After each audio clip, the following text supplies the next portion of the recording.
Alright, so to go ahead and create your label, this is essentially where you're going to start. This is the end product, the end result. So we're going to go backwards from here. So when you're starting, it's going to be File New, just like you're creating any document in Illustrator.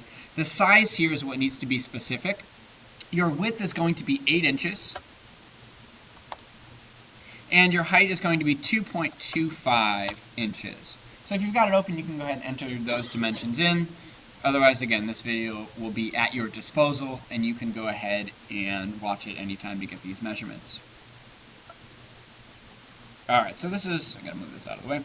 So this is your blank label. We're gonna set a few guidelines on this label to get you started, and those will be helpful because we do have to have flaps that are gonna glue to each other when we actually get it onto the label, and then the other guideline is gonna be just so we can find the center. So again, to have your guidelines visible, you just need to go to View, and then Rulers. Got your rulers visible. And so this first guideline, we're going to set at 0.5 inches. So we're going to click on our left ruler. We're going to drag over to 0.5. Next one, we're going to drag all the way over to 7.5, or you can just count in 0.5 from the other end. And so these two areas right here, you really don't want to put any text or any information in that area. You're going to want to still put color, like a background color, but you're not going to put any text because those are your gutters, your flaps that are going to be attaching it onto the water bottle itself. And then the last guideline we're going to go ahead and put in is just going to be a center guideline at 4 inches. And that's just going to be helpful for you when you're starting and putting your logo on there. You know that that's going to be the area that's opposite of the place that's attaching together and attaching onto the water bottle. So let me go ahead and open one, a final finished one here.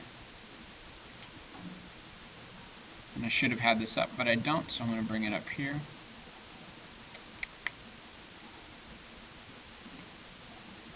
Well, of course not. Alright, so there's a lot going on this label.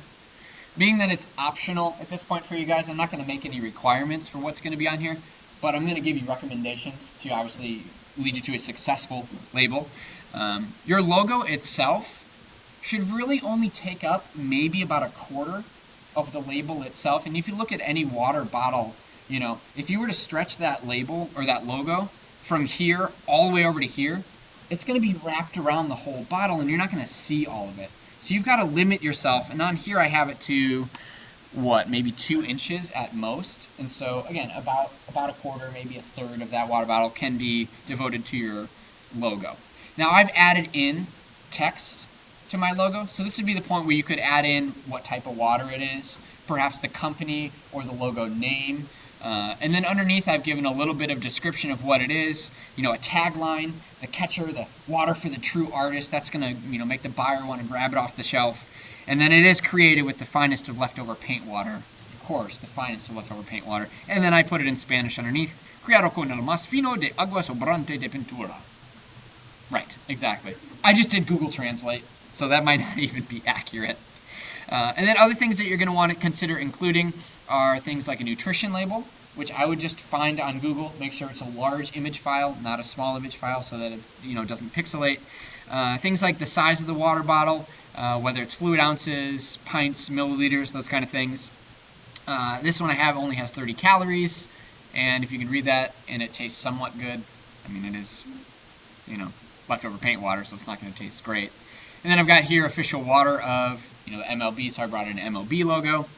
And then I've got a background story in kind of this paragraph format. So as you're seeing, a lot of this is text-based, so you're not going to have a lot of imagery. It's going to be simply a lot of words.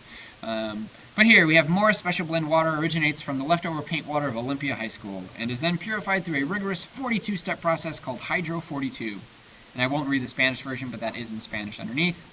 And then down here I have for product questions or for water quality, I've got a phone number, I've got UPC, bottled by the authority of the Museum of Contemporary Art, the recycling information, a lot of stuff that you're just going to find on a water bottle, but there's a lot of little bits of information on that water bottle.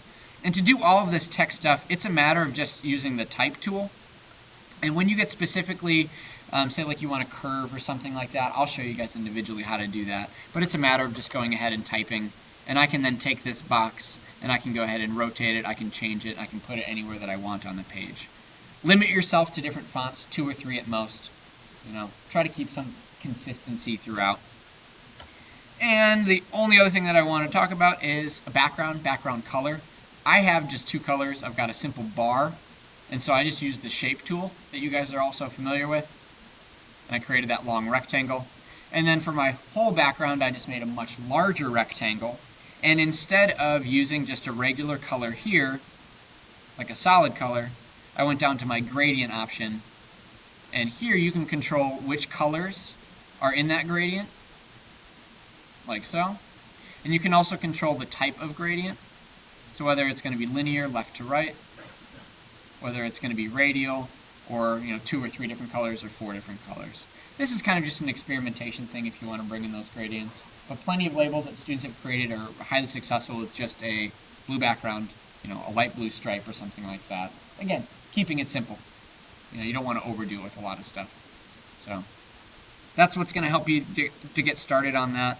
And of course, I'll be able to help you guys, and let me know if you have any issues.